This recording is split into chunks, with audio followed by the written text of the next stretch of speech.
Esto les va a volar la cabeza. La dedicación de Keanu Reeves para John Wick 5 es de otro nivel, prepárense para quedar asombrados. Keanu Reeves regresa para John Wick 5, y ¿adivinen qué? No solo depende de dobles de acción, este tipo entrena como una bestia. Desde intensas sesiones de artes marciales hasta entrenamiento táctico con armas de fuego, Keanu no deja piedra sin remover. Se levanta al amanecer, va al gimnasio y perfecciona sus movimientos. Y la dedicación no se detiene ahí. Está trabajando con entrenadores de primera para dominar cada secuencia de acción.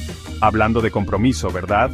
Y no es solo para las cámaras. La dedicación de Reeves se trata de brindarles a los fanáticos la experiencia más auténtica y emocionante posible. Así que la próxima vez que vean a John Wick derrotando a los malos, recuerden, ese es Keanu, dándolo todo, todos los días. Eso es lo que yo llamo dedicación. Estén atentos para más maravillas detrás de escena.